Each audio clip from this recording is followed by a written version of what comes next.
Out of cruel space, into a wider galaxy, Part 61, for newest England. So how many are on the way? Harold asks. There are surviving clones across over 257 laboratories from the Gavali Empire alone. Some have multiples, all of them blank, most in stasis. Some of them are reduced to newborns. All healthy, but just numbers and timing, please, Harold says. 311 total, soon heading to Centris. They will need a guard, more than one, but I'll be adding myself to it. My little brothers need to be kept safe, Harold says. And what happens when you get there?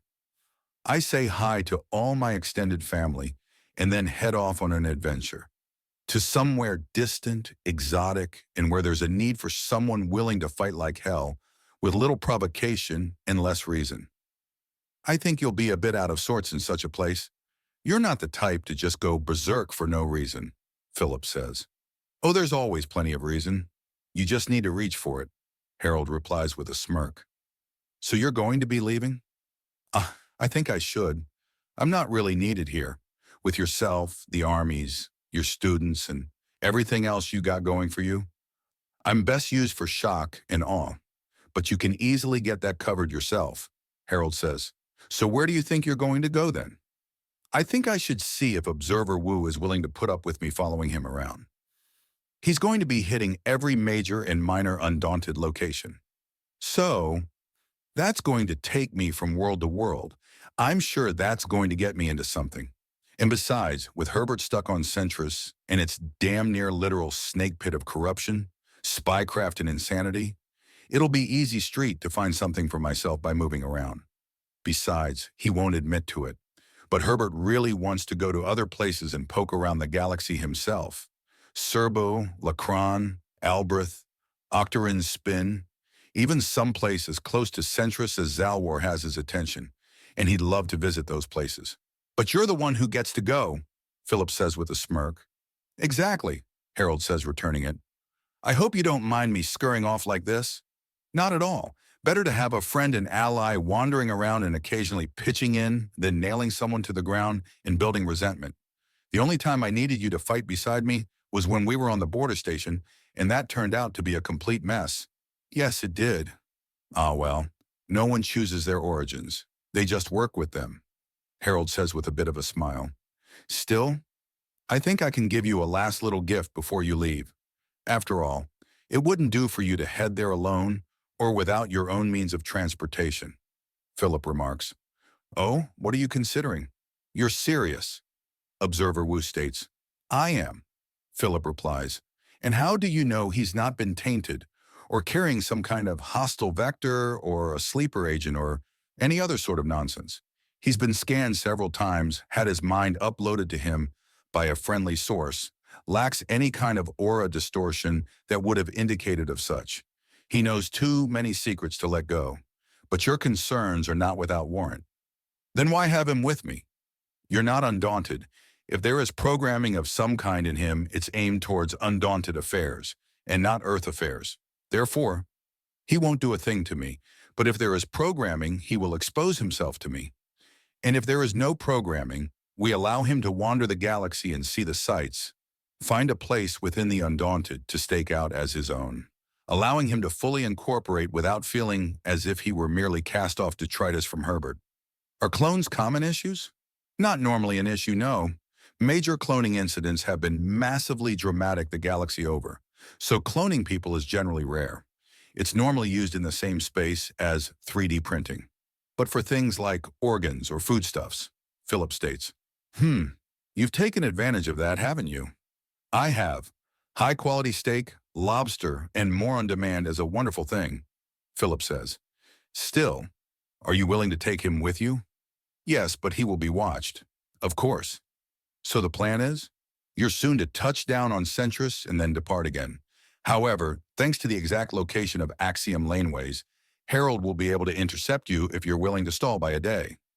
And I should stall because, beyond it being seen by the entirety of the Undaunted as a very, very generous act on your part, and liable to have you welcome with open arms, excuse me, the Endless Stream Initiative, my student's project which allows him to be everywhere at once, a friendly face always there to assist.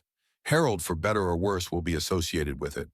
As such, I see, Observer Wu states. Good. So will you allow Harold to accompany you? Yes, however he will be studied. There will be more than just him to study. I'm gifting him a vehicle, an air cycle. He also has a weapon that the Nerd Squad has put together. I believe it's an imitation of a video game weapon. I don't fully understand, but it's allowed him to sword fight at supersonic speeds and come up the winner against combat walkers rated to fight starships. What is it? One of the pop guns I've heard about? No, a sword. A sword. Yes. He has used a sword to fight giant battle robots. Well, technically yes, but as battle robots go, they were actually rather small, Philip says, drawing the quotes around the term. And he broke the sound barrier. On foot, yes, Philip confirms. I have a recording of it. When slowed down to 1/1000 speed, it's moderately perceivable. Of course, the newly made clone goes and breaks the sound barrier on foot and sword fights 20-foot-tall robots, Observer Wu notes before focusing. My first destination after Centris is Lacron. I will be speaking face-to-face with the supposed moth god, and after that, my destination is yet to be determined. Can you get your man to me before we depart, or even better, before we arrive at Centris? No doubt he will be bogged down somewhat by his family, I suppose. Thank you for your understanding, Philip says. Will you be visiting me as well? Potentially, but from my understanding, you've acted on orders from the Queen of England. I have. You do know? I do, Philip says. There's a chance that the king may not honor the agreement. It's possible, yes, but unlikely. Even if it's part of him condemning imperialism? Considering that I'm taking a piece out of a despotic and self-serving empire to do it, I think it would even out fairly well, Philip replies. But the primary concern in that regard is that I have signed and verified orders to do this. I am aware. There were other orders as well, Observer Wu states. Yes, other orders in case the entirety of the galaxy was swallowed by a despotic empire or was embroiled in unending war, of if there was an unending swarm of monsters scouring the stars of life, Philip admits. However, the container that held them was designed to destroy all the other orders should one of them become relevant. I unsealed the orders for a galaxy welcoming of humanity, but not at a great unified peace. I was ordered to make sure 2 stars shone on the British Empire, and I am doing just that. I know, Observer Wu states. So leaving already? Helen asks as Harold fiddles with the bike. Yes, it's probably for the best. I doubt they did anything special, but there's a non-zero chance of some nonsense happening. Nonsense that wouldn't have been able to predict or fully predict non-undaunted humans going from random location to random location. To say nothing of the fact that the other clones from Gavali are going to need as much escort as possible. Empty or not, they're still living men in a state where those who want to take advantage of them can do literally whatever they want, Harold says before huffing a breath. Can you say slaver bait? Slaver bait? No kidding, Helen says. So you're going to be there. Who else? Isma and Giselle at least, as well as numerous forces from Laveron here who are going to get some undaunted training on Centris. Above all else, we're going to be getting a fast ship, one of the Vatras' personal escape ships. Brahmastras to be exact. It's up-armed, up-armored, and still blinding fast. My question is, what's going to happen to the other clones? Will they get a download like me, rejuvenated into children and given to good families to raise? Granted a vague training that distinctly isn't from Herbert and allowed to form their own identities? Something else? Is there another option? There is a therapy to modify their genetics. With that, they would be more like distant cousins and not direct clones, Helen says, and Harold considers. I see. That would be helpful. Maybe if we can get a different species as the baseline for each bit of therapy, and they'll all be fairly distinct. That should help. Do you think you'll need one? I don't think any of us will need one per se, but the question of want comes up. Do I want one? I actually don't know, but it's not something I get only one chance at. So I can make my choice later, Harold says before nodding. So then what? I just need to kill a little time for the ship to be finished. So until then, I should get used to this bike. The ship is painted dark green in a mottled pattern that gives it slight camouflage. The thing is very rear-heavy with thrusters and several triangle-shaped bulges along its length that are revealed to be considerably thinner than the rest of the ship's profile as Harold descends from above. He notes that there are cannons along the underside of the wings and additional thrusters behind the cannons. No doubt they'll help with both top speed and maneuverability. This thing's profile reminds me of a jet the size of an aircraft carrier, Harold says as he approaches the ground level. Ah, good. I see you're getting control of my little gift. Little gift? Well, no matter how big or small it is, thank you, Harold says as he steps off the vehicle and walks up to Philip. Then he hugs the man. Thank you for everything. A duty and a pleasure, my young friend. You might not be my student, but you are a young man with a great deal of potential, and it would have been nothing short of a criminal waste to not help, Philip says, patting him on the back. There is nothing less I could have done in this situation. The hug then breaks off, and Philip has a hand on his shoulder. Philip nods. I have no doubt you're going to do something with your life. Whether it's something wonderful, fantastical, or incredible is your choice. But you get to choose, and you'll help the others choose as well, Philip says. Or you can decide to just hang up the sword, find a few dozen wives, and just have as many sons and daughters as you can, Isma's voice says. She reveals herself by slinking over one of the ship wings and then jumping down. She makes no sound as she lands. That's the fun thing about free will. I suppose it is, Harold says as he starts looking around and smirks. This might be the last time I see any of you. Considering that you haven't seen me yet, I don't think that's much of a statement. Dis mocks him, and Harold gives him a look. The resulting raspberry from Dis is not seen, but certainly heard. Don't worry so much. Galaxy's a big place, Helen says. So you're ending on a sappy note. Damn! And here I thought you might have been cool. Mechi taunts him, and Harold crouches down to his level, and then flicks him in the forehead.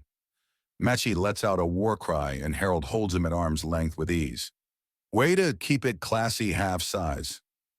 Someone had to have fun with it, Mechi says, calming down right away. And it was good to meet you, Barley, Harold says after stepping away from Mechi and holding out his hand for Barley to shake. Likewise, although, damn weird situation, Barley says. No kidding. Still, best of luck, Harold says. You too, Barley bids him. Out of Cruel Space, Into a Wider Galaxy, Part 62. Elsewhere, with others. She lets her hand linger over the stasis pod.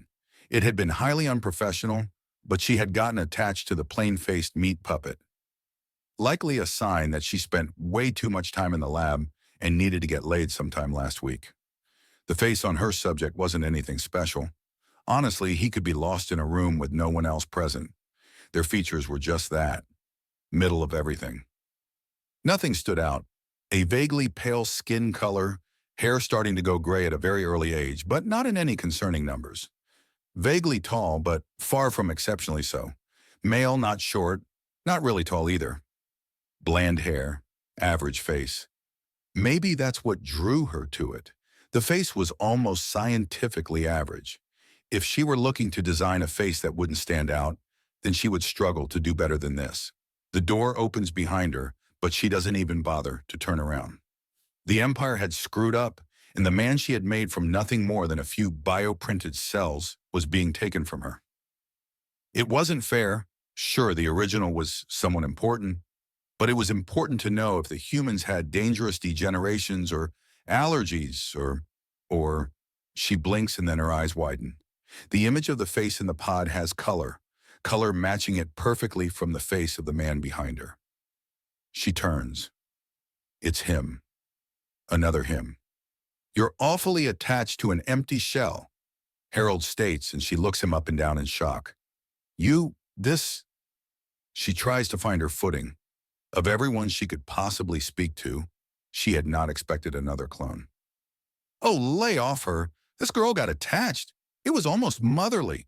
So cute, a voice says, and she feels something suddenly behind her. She turns around and finds herself face-to-face plate with a massive Dizidin. How long she had been there, or what she had been doing, was not something she had any idea about. But she didn't want to find out.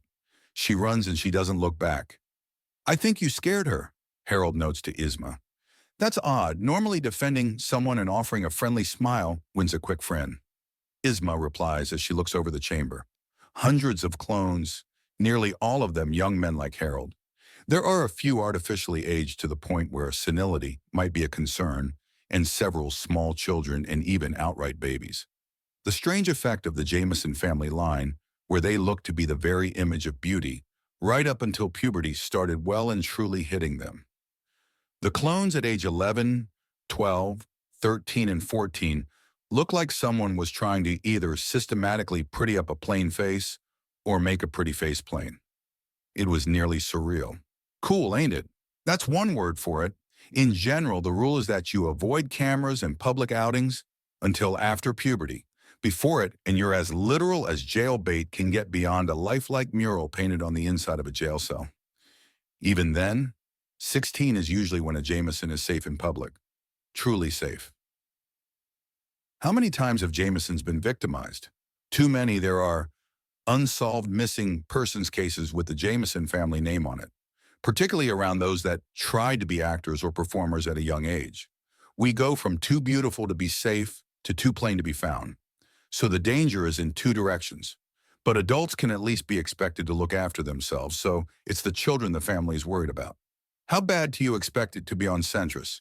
They're still babies, so the real issue won't show up for a bit. But generally, 5 to 15 is the real danger zone. Don't worry, though. Original Flavor knows about the problem and is already taking steps.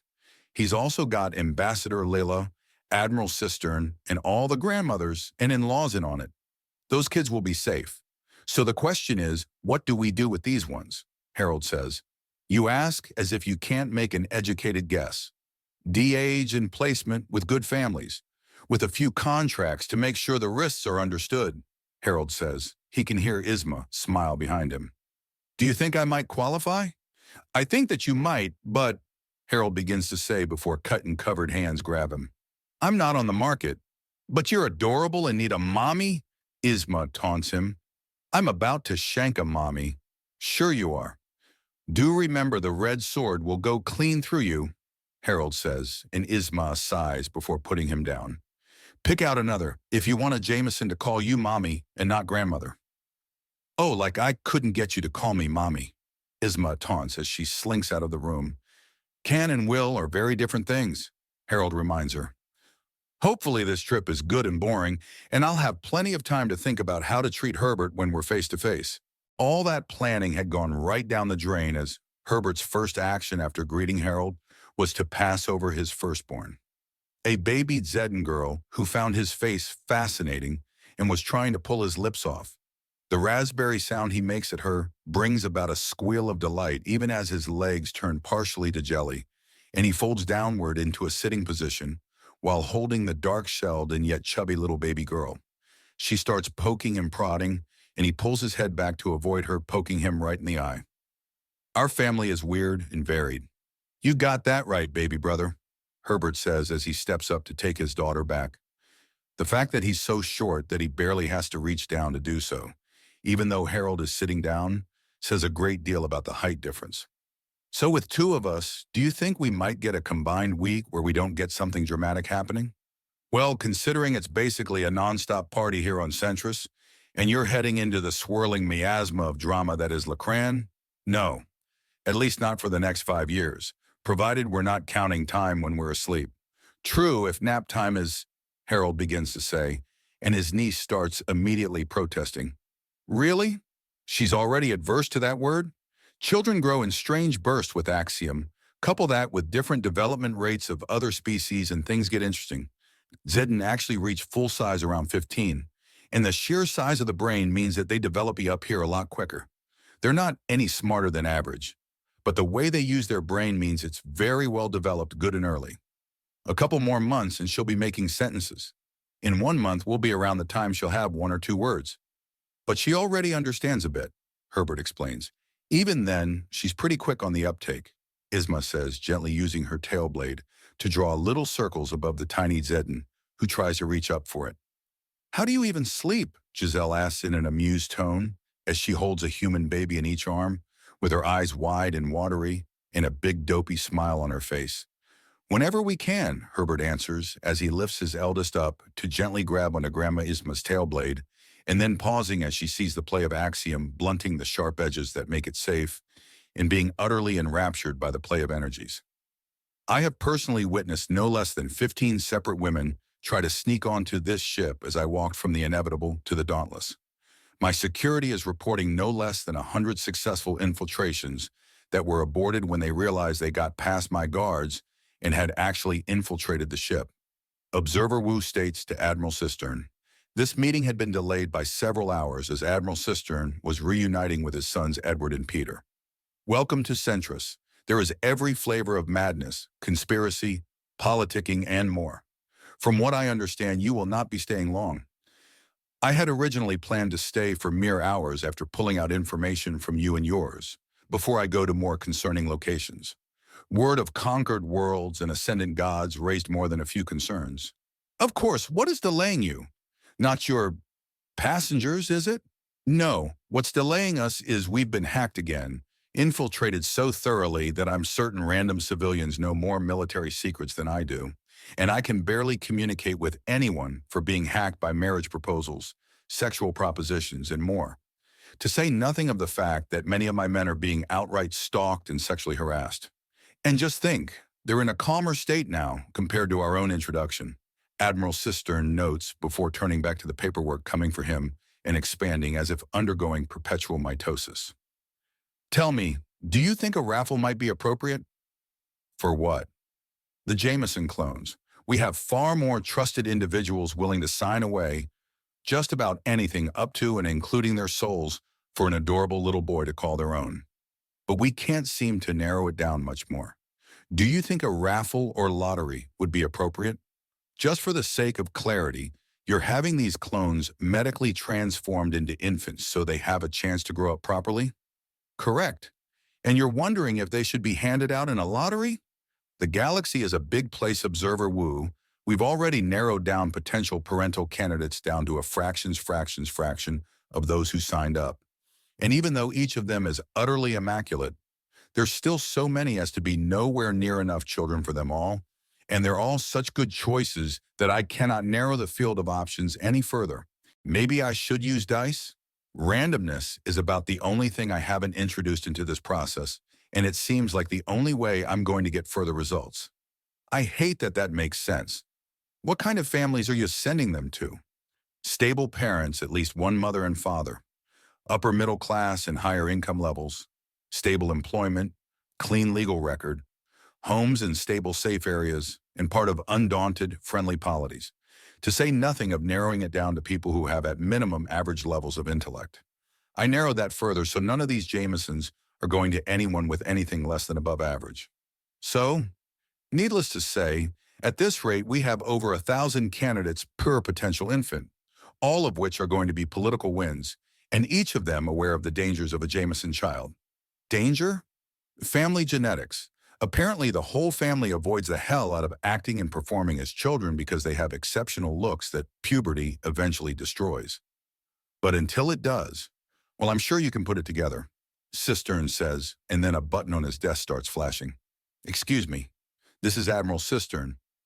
Dad? We're moved in, and looking out the window is like looking into the sun with how many cameras are flashing away.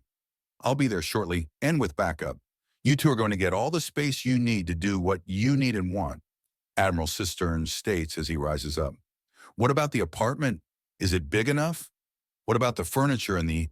Dad, that's fine, but we have a swarm of little blue girls with cameras outside the window, and it's like the flying monkeys from The Wizard of Oz were crossed with the paparazzi from hell. Metak paparazzi. Oh boy, I'm on my way, Admiral Cistern says and starts to move. I apologize, I have to cut this short, but I'm coming with to see how this gets handled, how you and yours deal with such things. Very well, Admiral Cistern states as the door to his office opens. Not now, madame. Stepanova raises an eyebrow as Cistern blows by her like a whirlwind, and she smirks a little. It's fair enough. She's already been welcomed back and has numerous duties. Duties she can perform just about everywhere, such as here on Centris, making sure that Masterson's bad habits hadn't permeated the world.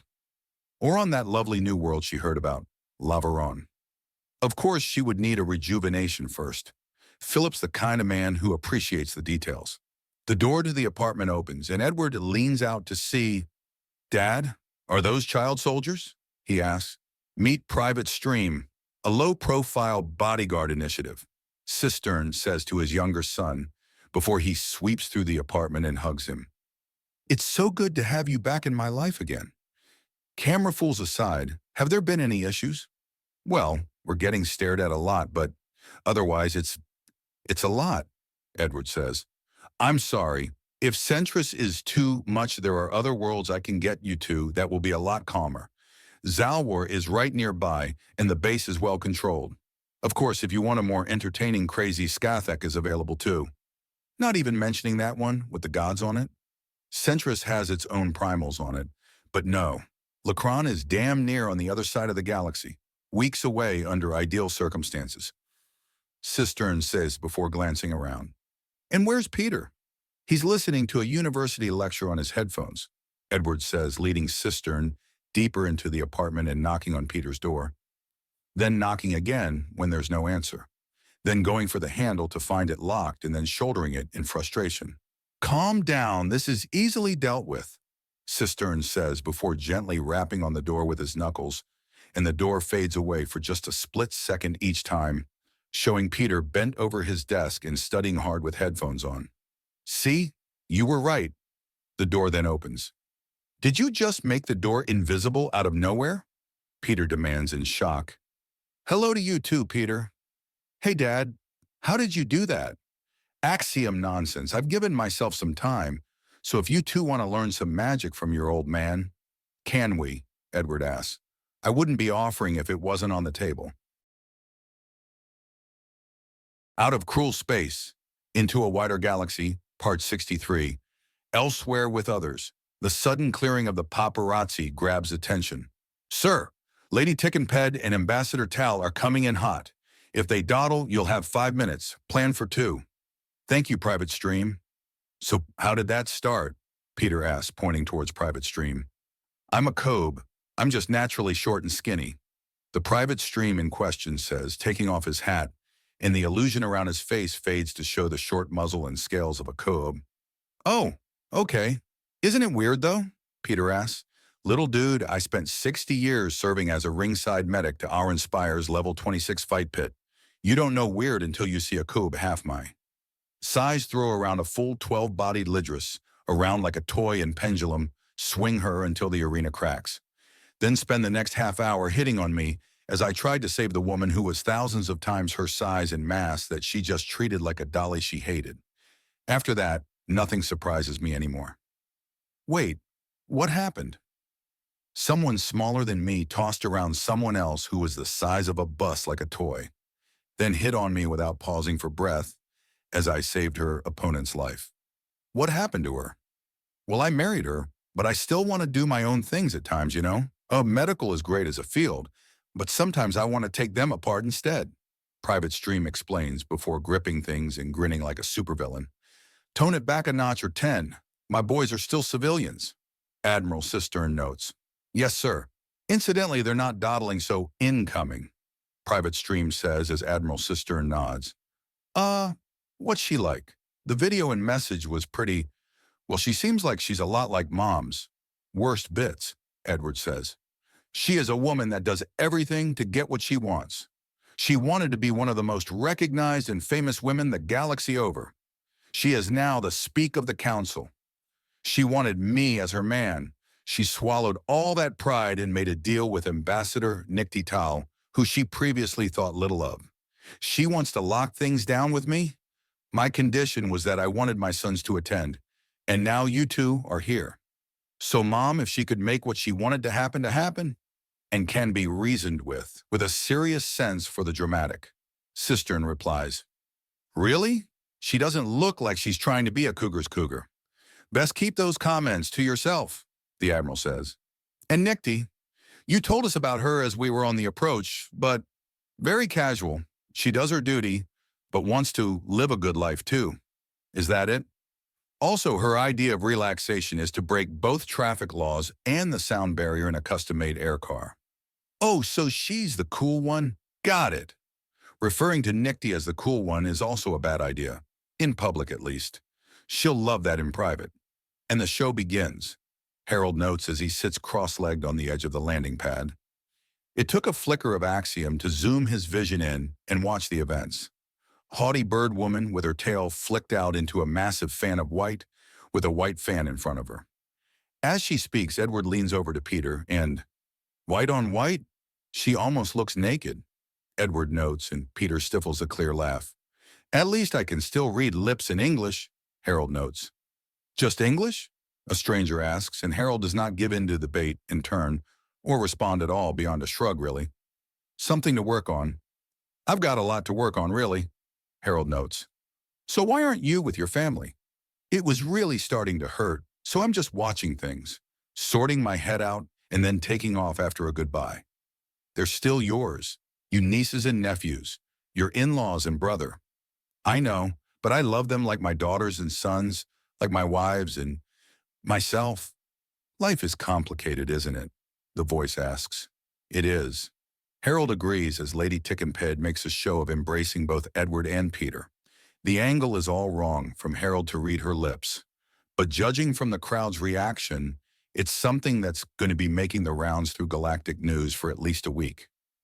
He senses another arrival, this one a little more. Not dangerous.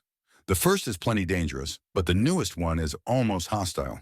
Getting a little crowded up here, Harold says, turning enough to regard them both. Both young but recently rejuvenated, one Asian, likely Japanese. Square glasses, impish grin, and short and lithe build.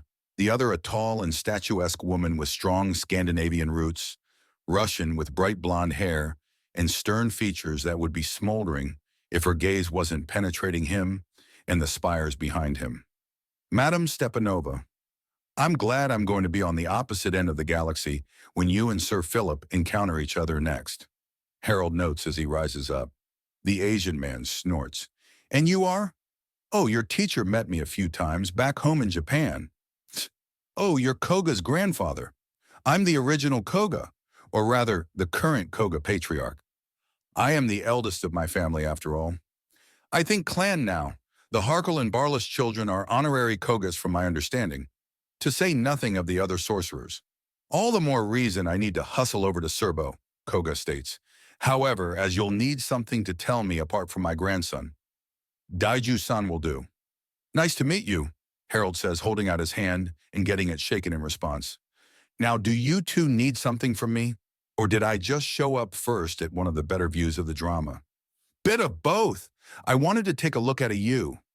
I've just finished giving your brother some attention, and I wanted to see the difference beyond caloric value in a famine. Daiju-san notes as he quickly walks around Harold before snorting. The looks fade hard and fast for your family, don't they? It's a good thing. A little kid you can lock up to keep safe. A full-grown man at risk of being kidnapped is an issue. Reverse the ugly duckling scenario here, haven't you? Daiju-san teases him, and Harold shrugs. Something like that, considering that a few family members were borderline eaten alive due to good looks as children. I'm not mourning the loss of them, and can only pray they fade good and fast in my nieces and nephews, Harold says. So tell me, what is he up to? Stepanova asks, walking up. She's in a uniform, but is the kind of woman who makes a uniform look downright fetishistic even when she's wearing completely appropriate clothing. Hay eyes narrow, and for just a moment, there is the keen sense of danger that she previously wore like a coat. How did you rejuvenate so quickly? Harold asks. The axiom of this world gets used fast and hard in many directions. A simple bribe and a doctor was willing to accelerate a healing meditation to ludicrous speeds. And after she was done, I passed them a bar of Kutha to do it again. But for me, Daiju-san notes, you still haven't told me how you kept track of me. Stepanova notes, and I won't tell you either. Daiju-san notes, and Stepanova sniffs in derision. We each have our own ways and are headed opposite ways anyways. Don't let it bother you. You'd have done the same, and I have in fact caught you doing just that. There is a hint of a fang behind her thin lips, one that glints like iron. She then takes a deep breath that emphasizes her bosom. which, while small compared to the rest of the galaxy, is carried in such a way that, hence she's not small, she's streamlined. She moves to the edge of the roof and looks over the developing situation below. Despite her best efforts, Tekkenped's tendency to grandstand and make large gestures had off-balanced the two boys so much that Ambassador Tal had slipped in under the overhead movements and was talking with Edward about something on her communicator with an animated series of gestures. Harold focuses his Axiom vision enhancement a bit more and makes out, "Ship specs?" Of course the gob is talking about tech with the teen. Stereotype or not, it's practical and functional. Daiju-san notes before pointing.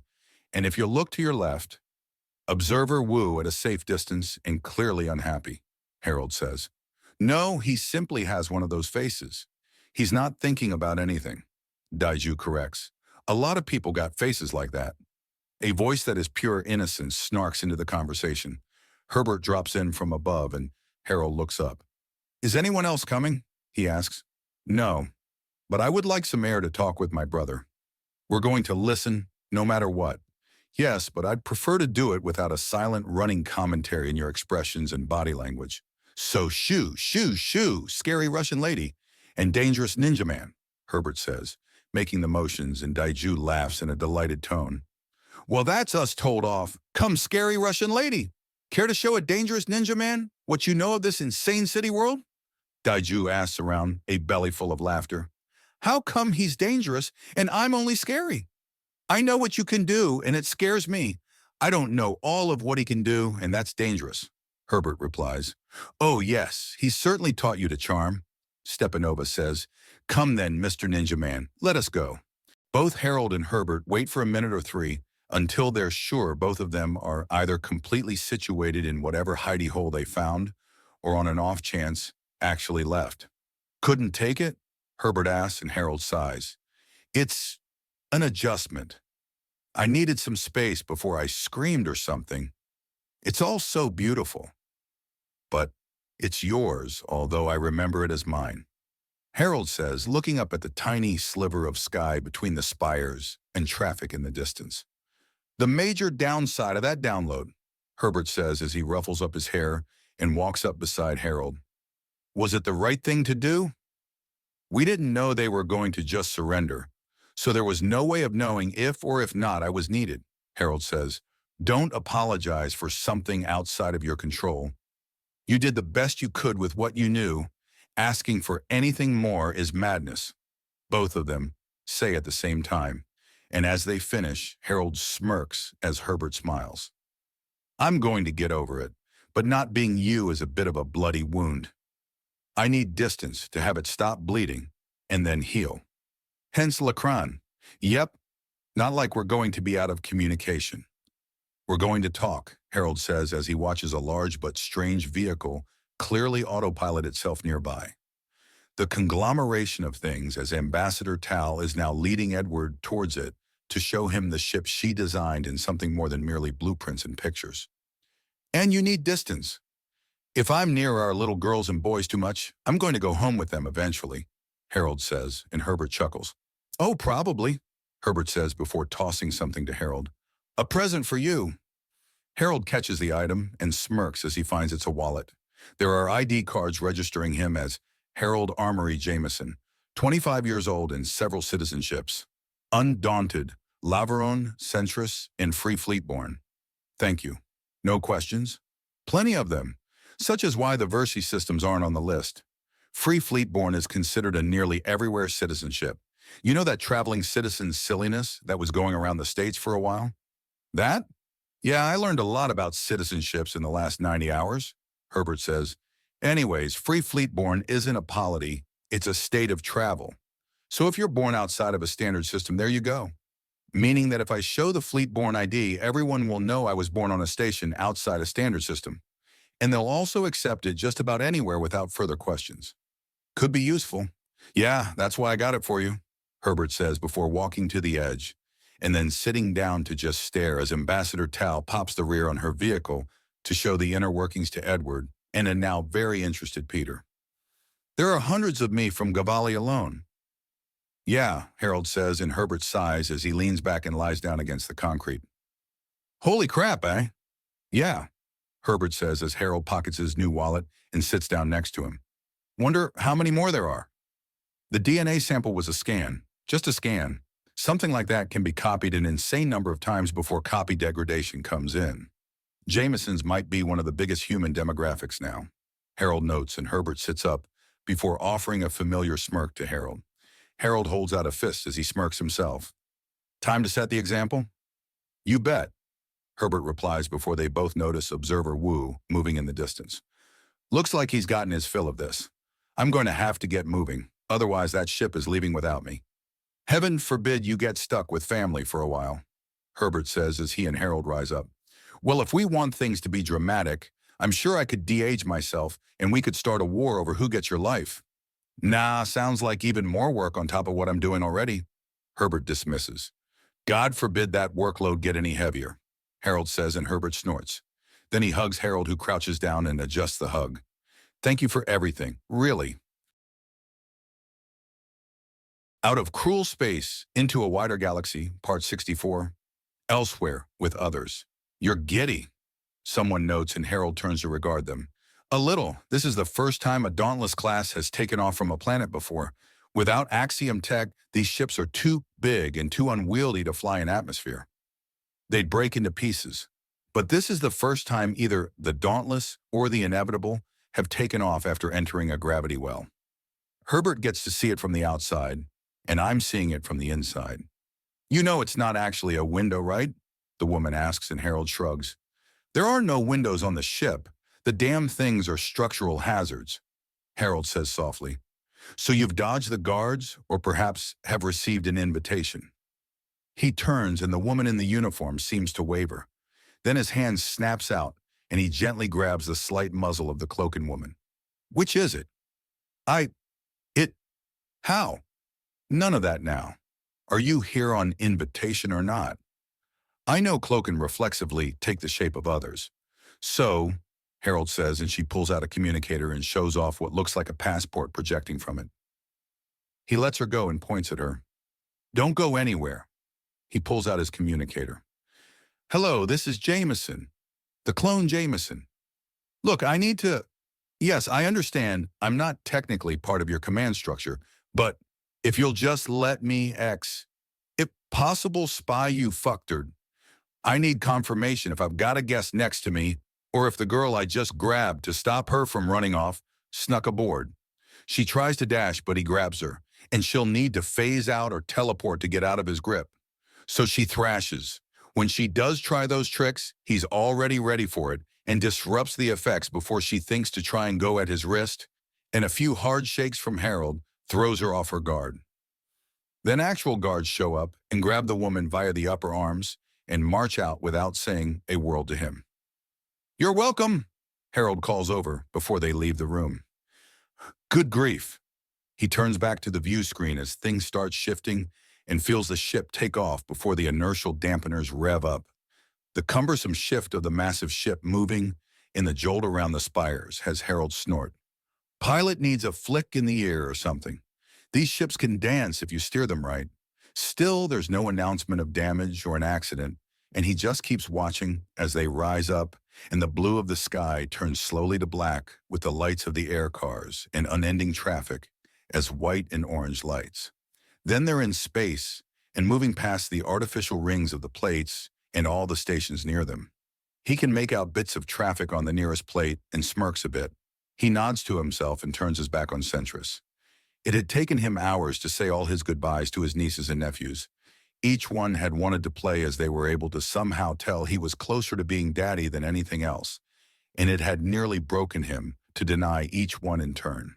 He lets out a huge lungful of air, imagining his regrets flowing out with it, and he feels the burden lessen ever so slightly. He goes off in search of the nearest gym to try and sort his head.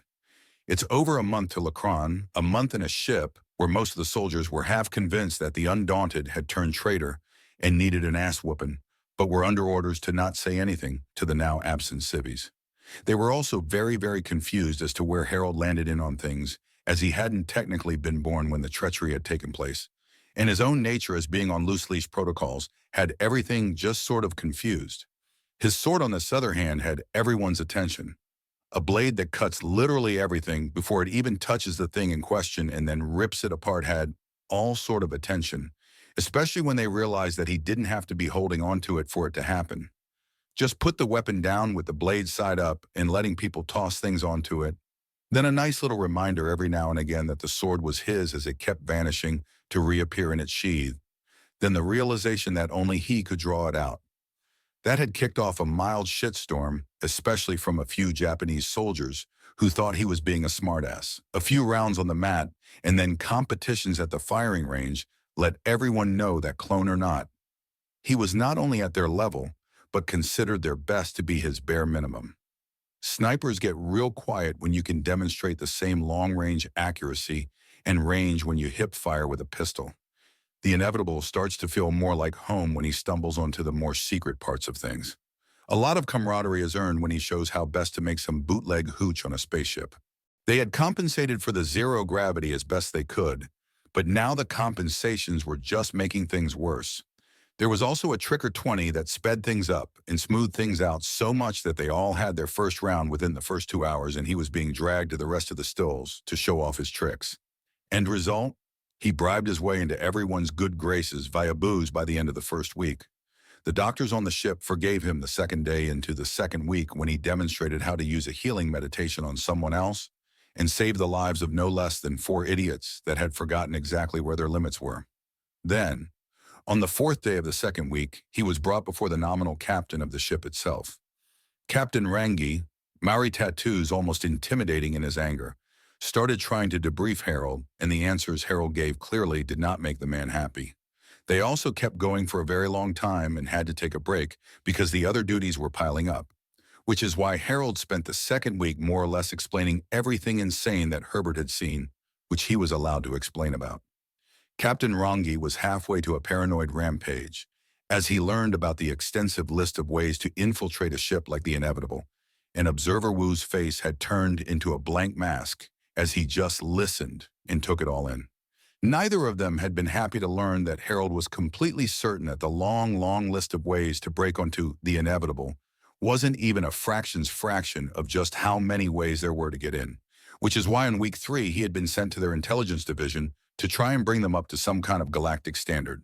It took him a while to fully express just how tall that order is and how long it's going to take, which is a lot longer than they have before they arrive at Lacran. Captain Rangi pulls rank, goes over Observer Wu's head, and contacts Admiral Cistern to get the man to directly order Harold to cooperate, which is unfair. Harold was entirely willing to cooperate. He was just trying to emphasize how hard it would be, even under ideal circumstances. Herbert calls to send his condolences. All of week 3 is about trying to pound it into the heads of a dozen spies just how much they have to trust their instincts, impulses, and how if you think someone is watching, you can count on there being at least 10 people staring at you. Thankfully, they do listen and learn when he sets up some obstacle courses for them to go through. To appreciate the different types of scanning, detection, and tracking that are commonly used. The chemical scanner really pisses them all off as it unfailingly dings them all for the acid in their stomachs. But they start to learn, and as things arrive on the end of the 4th week, it's gotten through their heads just how absurd things are.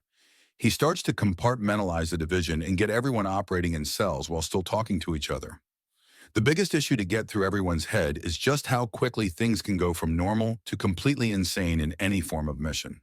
The fallout of him driving this home with nothing more than his own axiom skills gets Observer Wu to start following him around like a shadow as Captain Rangi has him clean the mess alone while giving him a dressing down.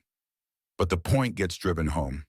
There are some difficulties, but by the end of the 6th week, they reach the edge of the Larkin system and slow to a more appropriate speed.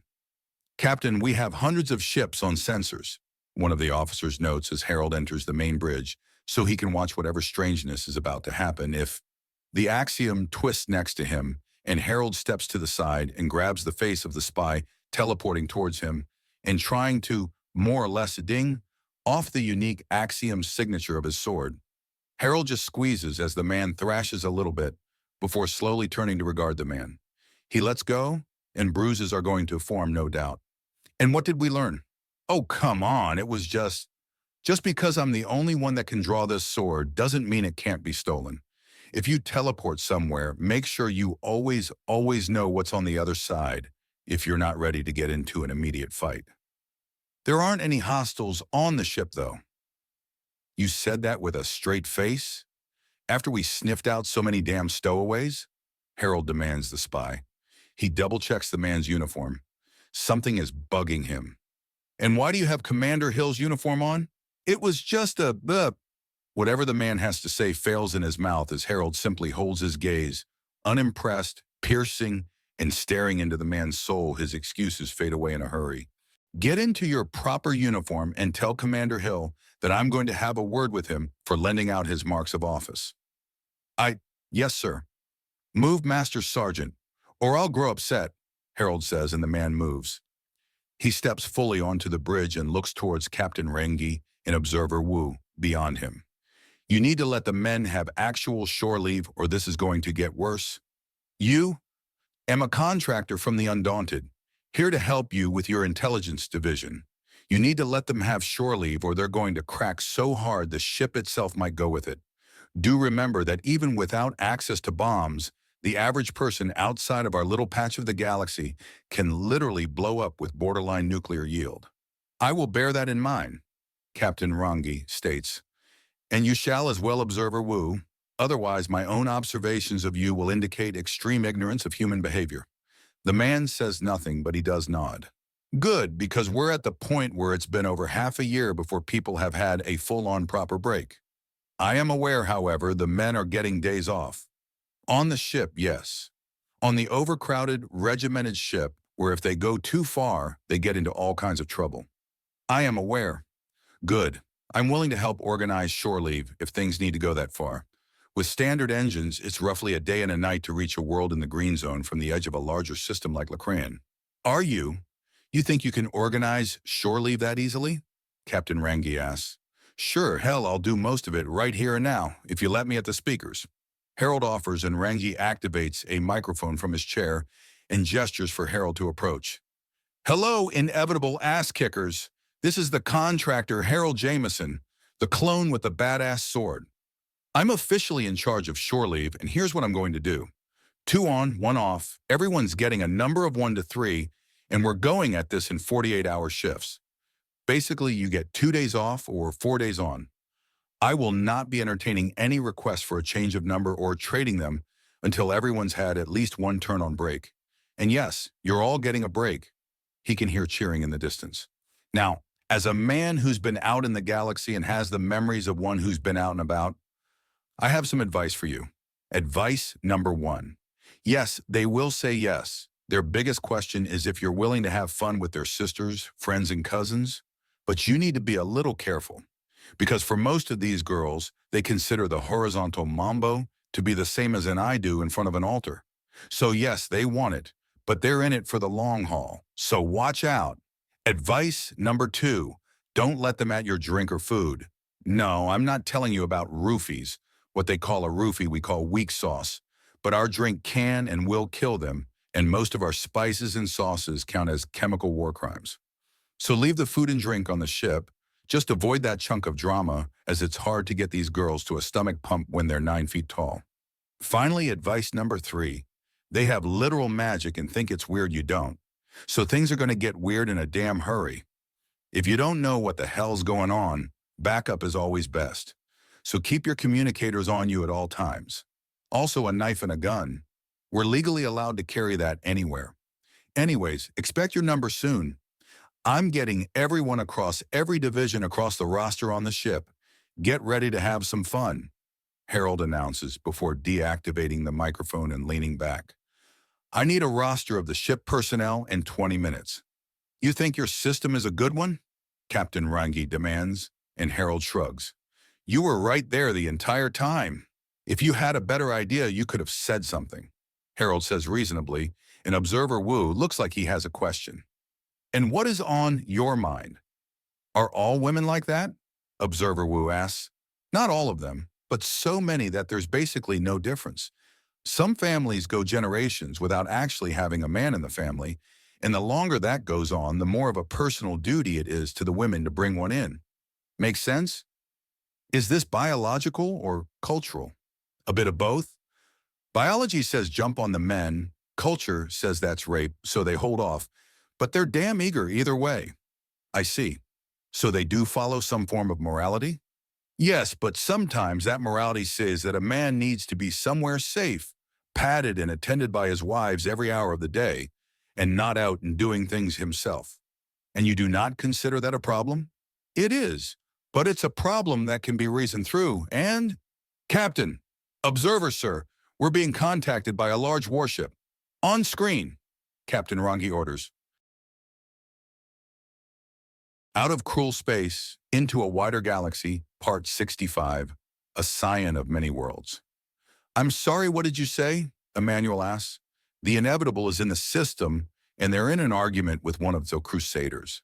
Horace says, and Emmanuel considers, turns it over, and then turns to the massive serpentine figure near to him, who sighs in absolute disgust. This prompts a belly laugh from a 15-foot-tall man, and a chiming one from an equally enormous moth. Excuse me, I need to do a round to prevent the war. Oh, the crazy is barbecue flavor today. Harold mutters under his breath with a wide grin, where he carefully conceals the teeth but can't stop the grin. How the hell else do you respond after an unprompted 5-minute recruit pitch? Crazy rant proselytization about the glory of the Lady of War. She who empowers all, bringer of freedom in chains, defier and enforcer of destiny, magnificent mistress of murder and maiming, unifier of enemies in doom, and about 60 other titles that had come out at a fast clip, and there had been no repetitions. It had been as impressive as it had been concerning, and absolutely hilarious. Well, the hilarity mostly came from the expression on the faces of the bridge crew, up to and including the captain. But Rangi had schooled himself after a time and had affected a nearly blank face that gave away very little of the no doubt very unflattering thoughts toward the crazy zealot who seemed to be in charge of a gigaton of heavy ordnance. After all, when ships get into the capital class scale of things, the ship itself is a massive weapon.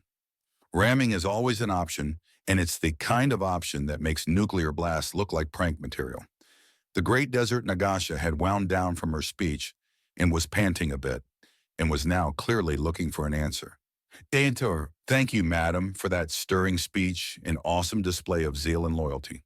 Harold begins when no one else has anything else to say. If they don't have an answer, then he's going to go for the path of least resistance in laser blasts. This ship is here to see the truth of things, and is here to behold the glory of the primals, to bring full and proper knowledge of them to those still trapped within the mire of cruel space. I pray that as a loyal servant of the Lady of War, you will find no cause to prevent so holy, yet humble a mission. Of course not. To learn of the glory of the primals is the most worthy pursuit any soul can find. Even if the primals are not living extollations of your own people's grandest virtues, there are innumerable truths and strengths to be found in their most august and glorious presence. Perhaps one day even you little Trets will find such glory. Unto the primals. The desert Nagasha cheers before giving a strange salute that involves several ornamental-looking weapons and then firing them straight up. The connection is then closed, and there is a dead silence on the bridge. Oh, we're in for a treat, Harold says with the biggest smile his face is physically capable of making, as he fights back his laughter. You told her we were from cruel space, or at least heavily implied it, Observer Wu states. I did, Harold states. It bounced off her like a tennis ball off concrete. Rangi notes in a borderline dazed tone. You know how older people can get stubborn and hidebound? Multiply it by infinity and let them look young too, because the galaxy has conquered aging, and you need to look into the axiom or medical records to know if a girl's 17 going on 18 or 3,000 going on 18. Harold answers. You think your average young woman or old woman can be stubborn? Imagine one that has every reason to think she's medically immortal. I see, so, Captain Rangi begins before there is suddenly a presence in the bridge. May I come in? A woman's voice asks. To whose disembodied voice am I speaking? The incredulous Captain Rangi demands. I am Thessalia. And considering that there was no sudden reaction, I must assume that you are no longer directly in contact with a Crusader vessel. No, the conversation just ended peacefully. Very good. Welcome to the Lacron system. I am personally here to make sure that the youngest of the warrior primals is up to standard. I see. Thank you for your greetings, madam. I did not expect to find myself in audience to a living goddess. Captain Rangi states as Observer Wu is clearly working hard. I can do more. I would like to clear the path towards Lacron to you. However, to do such, I must board your vessel. Do I have permission, Captain? Thessalia asks, and Harold laughs out loud and applauds.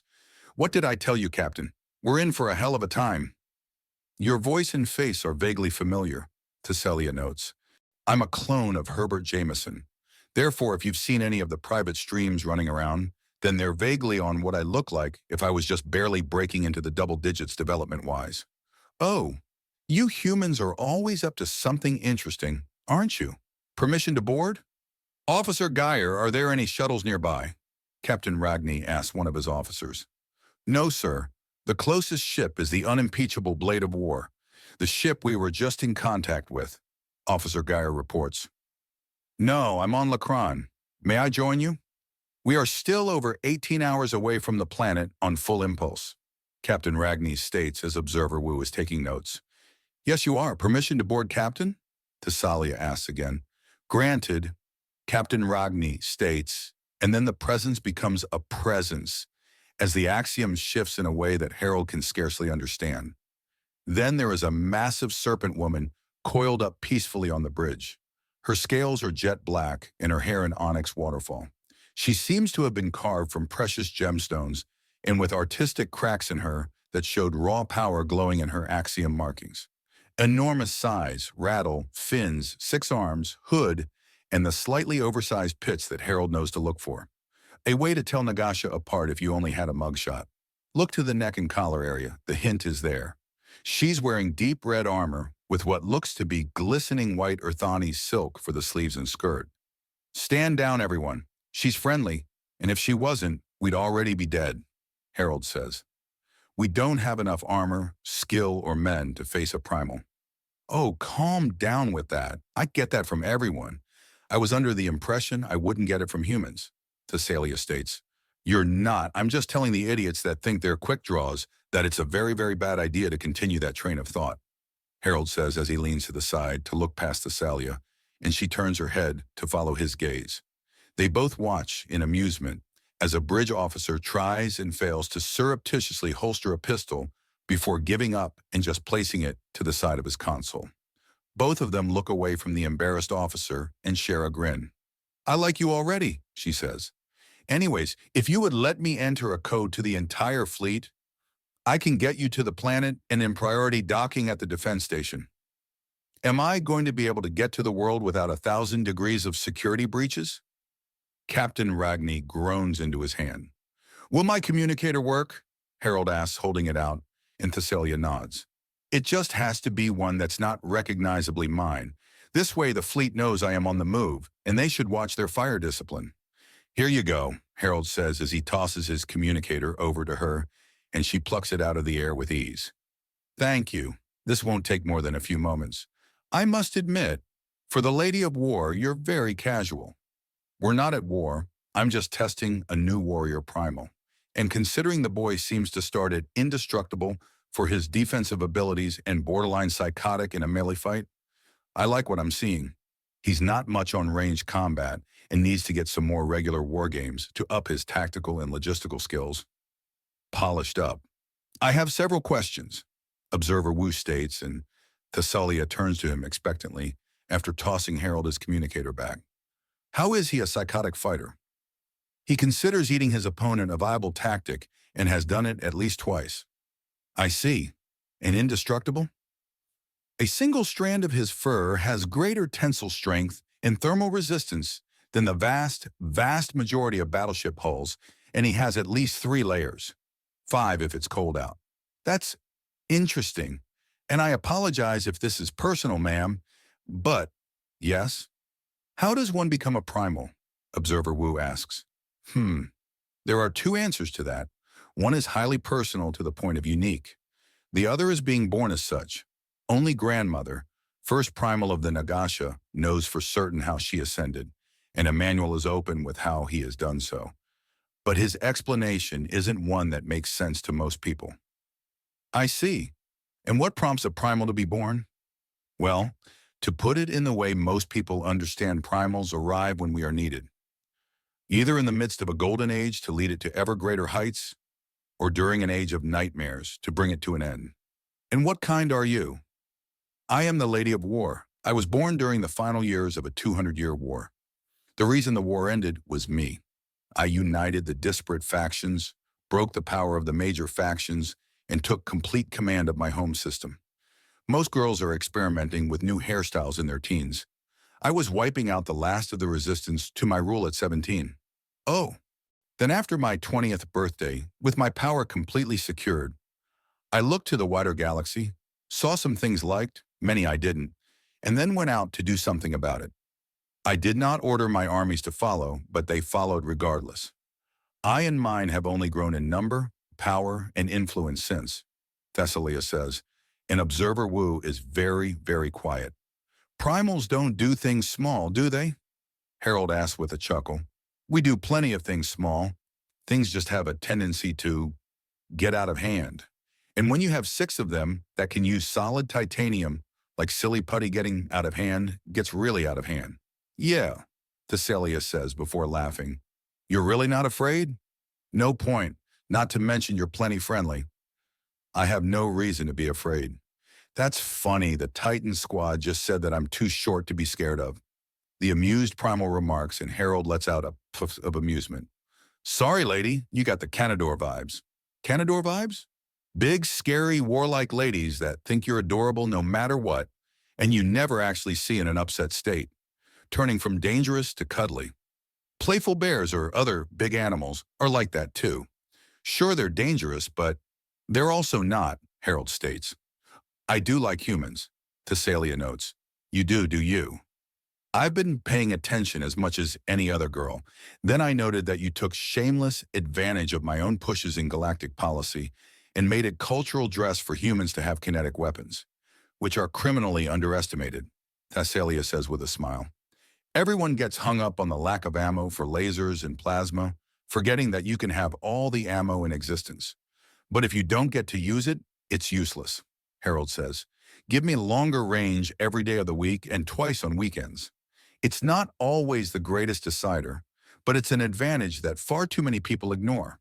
She replies, Excuse me, sir and madam, but if you both are just going to be speaking casually, then perhaps you could take this off my bridge, Captain Ragni asks. Care for a tour? I'll show you where the technically illegal stills are. Harold offers and Thessalia puts her hands on her hips. Young man, I'm older than your religion. Do you really think you should be hitting on me? Yes. I'm also married. All right, I won't flirt, but we're not welcome on the bridge. So do you want to explore the ship? Or I could take you to Lacran. She answers and he pauses, considers, smiles, and nods. Sure, I've never been teleported at a light hour's distance. We're a little under that. Care to come with me, little human? Certainly, Harold says with a grin. Permission to disembark, Captain? Captain Ragni just stares at him for a moment. Granted, Ragni says, and Harold walks up to Thessalia and holds out his hand. Then, with your aid, madam, he says and feels as if all Axiom is just moving as a single unified thing and then is elsewhere. That was not a normal teleport. That was reality itself following Thessalia's whims. Damn! Who's this? Horace asks, pointing down at him. So this is how Herbert sees people. I get it now, Harold says in amusement as he looks up at the Titan he doesn't even reach the waist of.